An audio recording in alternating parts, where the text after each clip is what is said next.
Good morning, students. Today we are starting with chapter 1, which is matter in our surrounding. Now, what is matter? Matter is anything that has mass and occupies space which can be felt by our one or more sense organs. Means matter कोई ऐसी चीज़ है जिसका कोई वजन है, उसने कोई जगह घेरी है और जिसको हम अपने एक या एक से ज़्यादा सेंस ऑर्गन की हेल्प से महसूस कर सकें, उसको हम क्या कहते हैं? मैटर कहते हैं. स्पेस के लिए हम एक और वर्ड यूज़ कर सकते हैं विच इज़ वॉल्यूम. तो अगर as an example this notebook, ये जो नोटबुक है इसका कोई मास है, इसने जगह घेरी हुई है और इसको मैं अपनी स्किन की हेल्प से फील कर सकती हूँ, इसलिए ये क्या है? एक मैटर है. वही अगर कोई फीलिंग हो, लाइक फीलिंग ऑफ हेट्रेड या फीलिंग ऑफ लव, उसका ना ही कोई मास है ना ही उसने कोई जगह घेरी हुई है, इसलिए वो मैटर नहीं है. सो मैटर जो है उसकी क्लासिफिकेशन के बारे में हमेशा से जो पहले के साइंटिस्ट थे हमेशा क्यूरियस रहते थे. तो इंडियन फिलोसफर का क्या मानना था कि मैटर जो है वो पंच तत्वा का बना है. Means matter is made up of 5 thing, चाहे वो लिविंग हो चाहे वो नॉन लिविंग हो, वो 5 चीज़ों का बना है, जो कि है air, water, earth, fire and sky. तो ये पहले के साइंटिस्ट का, पहले के इंडियन फिलोसफर्स के का मानना था. लेकिन मॉडर्न क्लासिफिकेशन की बात करें, मींस आज के टाइम की क्लासिफिकेशन में हम मैटर को 2 तरीके से बांटते हैं. एक तो मैटर का फिजिकल नेचर. फिजिकल नेचर का मतलब क्या है कि वो दिखता कैसा है, उसकी फिजिकल प्रॉपर्टीज़ क्या है, कि लाइक उसका मेल्टिंग पॉइंट कैसा है, उसका बॉइलिंग पॉइंट कैसा है, उसकी शेप कैसी है, ये सब फिजिकल नेचर में आता है. जिसके बेसिस पे हम मैटर को 3 कैटेगरी में डिवाइड करते हैं, which is solid, liquid and gas. और वही अगर हम केमिकल नेचर की बात करें तो केमिकल का मतलब क्या होता है कि जो मैटर है वो किस टाइप के पार्टिकल्स का बना है, 2 मैटर या 3 मैटर आपस में किस तरीके से रिएक्ट कर रहे हैं, मैटर एक ही टाइप के पार्टिकल का बना है या वो 2 या 2 से ज़्यादा टाइप के पार्टिकल का बना है. तो ये सब किस चीज़ में आता है? केमिकल नेचर में आता है. तो इस चैप्टर में हम मैटर के फिजिकल नेचर के बारे में बात करने वाले हैं. तो मैटर के रिगार्डिंग 2 स्कूल्स ऑफ थॉट थे, मतलब 2 तरीके की बातें कही जाती थी कि जो मैटर है उनके पार्टिकल्स का कैसा नेचर है, मैटर किस चीज़ का बना है, किस तरीके से बना हुआ है. तो कुछ लोग मानते थे कि जो मैटर है वो कॉन्टिन्यूअस है, लाइक अ वुडन ब्लॉक.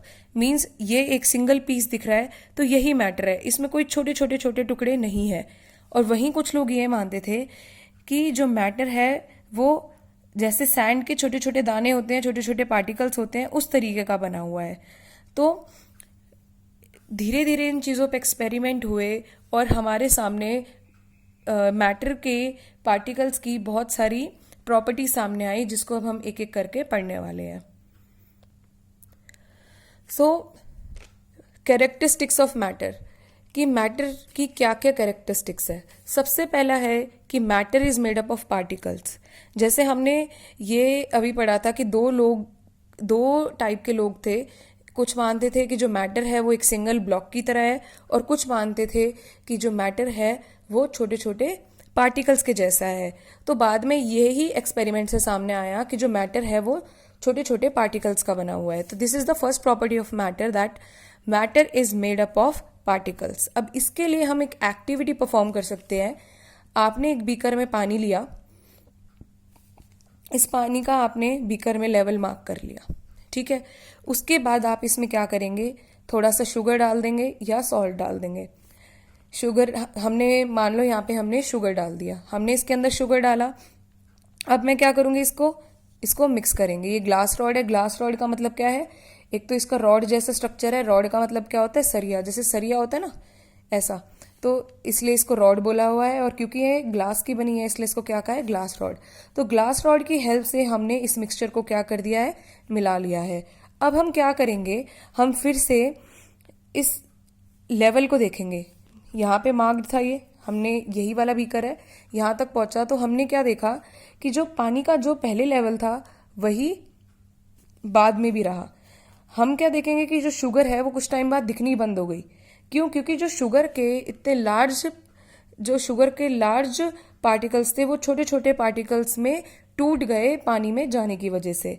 तो जिससे ये पता लगा कि जो शुगर के पार्टिकल्स हैं वो यूनिफॉर्मली पानी में एक तरीके से मिल गए हैं, जिससे हम ये कह सकते हैं कि शुगर जो है वो किसकी बनी है, पार्टिकल्स की बनी है। तो sugar is a kind of matter, तो इससे ये जस्टिफाई हो जाता है that matter is made up of particles. आप सेम चीज जो है कॉफी के साथ भी कर सकते हैं। आप कॉफी पाउडर डालिए पानी के अंदर, अभी आप देखेंगे कि कॉफी के आपको बहुत बड़े बड़े से पार्टिकल्स दिख रहे हैं कॉफी के, लेकिन जैसे ही आप उस पार्टिकल्स को अच्छे से मिक्स कर देंगे यू विल सी कि आपको बस एक ब्राउन कलर का सॉल्यूशन दिखेगा, और जो ओरिजिनल कॉफी के पार्टिकल्स थे वैसे हमें दिखाई नहीं देंगे, क्योंकि जो बड़े बड़े पार्टिकल्स थे कॉफी के वो छोटे छोटे पार्टिकल्स में टूट गए जाके पानी में, जिससे हमें ये पता लगता है कि जो मैटर है वो पार्टिकल्स का बना हुआ है। Now the second property is the particles of matter are too small to be imagined, कि जो particles हैं मैटर के उनको हम इमेजिन भी नहीं कर सकते, वो इतने स्मॉल है। इसके लिए हम एक एक्सपेरिमेंट कर सकते हैं कि हमने एक 100 ml लिया पानी बीकर में, हमने उसके अंदर एक कलर्ड मैटर मिलाया, हमने कलर्ड केमिकल मिलाया। अब इस कलर्ड केमिकल को चाहे तुम पोटेशियम पर मैग्नेट ले लो, पोटेशियम पर मैग्नेट जो होता है, ये उसका फॉर्मूला है, वो होता है डीप पिंक या फिर पर्पल कलर का, या फिर उसकी जगह तुम कॉपर सल्फेट भी ले सकते हो जिसका कलर क्या होता है, ब्लू होता है। तो तुमने क्या किया, इस पानी के अंदर तुमने, चलो हम ये लेके चलते हैं, पोटेशियम पर मैग्नेट लेके चलते हैं, हमने उसके अंदर पोटेशियम पर मैग्नेट के कुछ क्रिस्टल मिला दिए, कुछ क्रिस्टल्स क्या होते हैं, छोटे छोटे से टुकड़े, हमने उस छोटे छोटे टुकड़े जो हैं पोटेशियम पर मैग्नेट के इस बीकर में मिला दिए। हम क्या देखेंगे कि जो पोटेशियम पर मैग्नेट के क्रिस्टल्स हैं, क्योंकि वो पिंक कलर के थे, डीप पिंक कलर के थे, तो पूरा का पूरा जो ये पानी था ये कैसा टर्न हो गया, पिंक कलर का हो गया। अब हमने क्या किया, एक और बीकर लिया, उसमें हमने 90 ml पानी लिया, 10 ml जो ये सॉल्यूशन बनाया था हमने, उसको हमने इसमें शिफ्ट कर दिया। हम क्या देखेंगे कि ये वाला जो बीकर था ये भी कैसा टर्न हो गया, पिंक कलर का टर्न हो गया, लेकिन इस बार जो कलर था वो पिछले वाले से कम था। ऐसे ही हम एक्सपेरिमेंट आगे तक रिपीट करते जाएंगे। हमने 90 ml लिया इसमें, अब इस वाले में से 10 ml डाल दिया, फिर इधर हमने एक और 90 ml का लिया, अब इस वाले में से हमने 10 ml डाल दिया। तो हर बार हम क्या ऑब्जर्व करेंगे कि शुरुआत हमने पिंक वाले की यहाँ से करी थी, शुरुआत हमने पोटेशियम पर मैग्नेट की यहाँ से करी थी, लेकिन जो कलर है वो यहाँ तक पहुँच रहा है। बस फर्क क्या है कि जितना हम ज़्यादा करे जा रहे हैं इस एक्सपेरिमेंट को, उतना जो कलर है वो कम होता जा रहा है। क्यों कम होता जा रहा है, क्योंकि नंबर ऑफ पार्टिकल्स कम होते जा रहे हैं, क्योंकि हमने इसमें से सिर्फ 10 ml लिया और हम 10 ml को ही आगे आगे शिफ्ट कर रहे हैं। तो हम देख सकते हैं कि कुछ फ्यू क्रिस्टल्स ने ही कितना ज़्यादा जो है कितने ज़्यादा पानी को है पिंक कलर में टर्न कर दिया। तो इससे हम कह सकते हैं जो पार्टिकल्स हैं मैटर के वो इतने स्मॉल हैं जिनको हम इमेजिन भी नहीं कर सकते कि वो कितने स्मॉल है। Then third property of the matter is the particles of matter have empty space between them. अब एम्प्टी स्पेस बिटवीन देम का मतलब क्या है, देखो जैसे तुमने ये वाला एक्सपेरिमेंट किया था, सॉरी ये वाला जो एक्सपेरिमेंट किया था इसमें तुमने देखा था कि वाटर के अंदर तुमने शुगर या सॉल्ट को डाल दिया और फिर भी वाटर का लेवल सेम रहा। तो तुम इमेजिन कर सकते हो कि ज़रूर ये अगर ये पानी है तो इसके पार्टिकल्स के बीच में कुछ स्पेस रहा होगा जिसके अंदर जाके शुगर ने जगह घेर ली होगी। वरना क्या होता अगर मान लो कि वाटर के अंदर बिल्कुल भी स्पेस नहीं होता, तो शुगर कहाँ जाती, वाटर के ऊपर जाती और इस लेवल को इंक्रीज कर देती, लेकिन लेवल इंक्रीज नहीं हुआ। तो इससे क्या पता लगता है कि जो पार्टिकल्स हैं मैटर के उनके बीच में क्या है, स्पेस है। और इन स्पेस को हम दो नामों से बोल सकते हैं, इंटरमॉलिक्यूलर स्पेस भी कह सकते हैं हम उसको, या इंटरमॉलिक्यूलर वॉल्यूम भी कह सकते हैं। ठीक है, तो this experiment also justifies that the particles of matter have space between them. Next property क्या है पार्टिकल्स की, that the particles of matter are continuously moving, कि जो पार्टिकल्स हैं मैटर के वो कॉन्टिन्यूसली मूव कर रहे हैं। अब उसके लिए हम एक एक्सपेरिमेंट देख सकते हैं। जैसे ये अगरबत्ती है, आप कभी भी घर में अगरबत्ती जलाते हैं तो क्या होता है, जब तक आपने अगरबत्ती को जलाया नहीं है तब तक तो उसकी स्मेल, आप जाओगे बिल्कुल उसके पास जाना पड़ेगा तो आपको थोड़ी थोड़ी खुशबू आती है उसकी। लेकिन वही आपने अगरबत्ती को जला दिया तो क्या होगा, अगरबत्ती में से धुआं निकलने लग जाता है, स्मोक निकलने लग जाती है। तो ये मान लो ये ब्लैक कलर से मैंने अगरबत्ती का धुआं दिखाया है और रेड कलर से ये एयर के पार्टिकल्स हैं। तो ये जो अगरबत्ती के धुएं के पार्टिकल्स हैं ये एयर के पार्टिकल्स के साथ मिलके और हमारे तक, हमारी नोज तक पहुंच जाते हैं, चाहे हम कमरे के किसी भी कोने में हो। तो this mixing of particles of incense stick with the particles of air, this process is called as diffusion। एक टाइप के पार्टिकल्स का दूसरे टाइप के पार्टिकल्स के साथ मिलना उसको डिफ्यूजन कहते हैं। और इन पार्टिकल्स का मूव करके एक जगह से दूसरी जगह तक पहुंचना उसको हम क्या कहते हैं, काइनेटिक एनर्जी। काइनेटिक एनर्जी क्या होती है कि एक एनर्जी जो कि पार्टिकल्स के मूवमेंट की वजह से होती है। अगर पार्टिकल्स इधर से चल के आगे जा रहे हैं तो पार्टिकल्स के अंदर कौन सी टाइप की एनर्जी है, काइनेटिक एनर्जी है। और काइनेटिक एनर्जी की एक प्रॉपर्टी है कि काइनेटिक एनर्जी जो है वो टेम्परेचर के साथ इंक्रीज हो जाती है। जितना ज़्यादा टेम्परेचर होगा उतनी ज़्यादा काइनेटिक एनर्जी है। जैसे अगर आप इंसेंस स्टिक का एग्जाम्पल लेके चलो, इंसेंस स्टिक की खुशबू आपको तब तक नहीं आएगी दूर तक जब तक आपने इसको लाइट नहीं किया, तब जब तक आपने इसको माचिस से जलाया नहीं। आपको तब तक इंसेंस स्टिक की खुशबू, अगर आपको इंसेंस स्टिक की खुशबू चाहिए तो आपने जब तक उसको लाइट नहीं किया है तो आपको उसके क्लोज जाना पड़ेगा, तभी आपको उसकी खुशबू आएगी।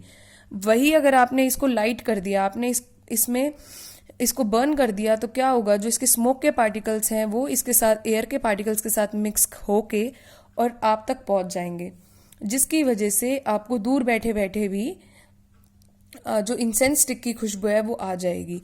तो लाइट करने की वजह से, यहाँ पे बर्न करने की वजह से क्या किया, एक तरीके से हमने इंसेंस स्टिक का जो टेम्परेचर है वो इंक्रीज कर दिया। ठीक है। So the particles of matter are continuously moving. Now particles of matter attract each other. कैसे, अगर एक नल है उसमें से पानी निकल रहा है, आप एक काम कीजिए, आप नल के पानी के बीच में हाथ मारने की कोशिश कीजिए कि क्या आपको ऐसा लगता है कि जो पानी है वो टूट गया बीच में से। ऐसा नहीं होता, पानी तब भी लगातार बहता रहता है। तो जिससे हम कह सकते हैं ना कि जो पार्टिकल्स हैं मैटर के वो एक दूसरे को अट्रैक्ट करते हैं। और इस अट्रैक्शन को हम क्या कहते हैं, इंटरमॉलिक्यूलर या फिर inter particle force of attraction. ठीक है। और ये अलग अलग टाइप के मैटर के लिए अलग अलग होती है। तो यहाँ पे हम एक तरीके से 5 कैरेक्टरिस्टिक्स की बात करते हैं कि जो मैटर होता है उसके 5 कैरेक्टरिस्टिक्स होती हैं। पहला कि matter is made up of particles. दूसरी प्रॉपर्टी क्या है कि the particles of matter are too small to be imagine.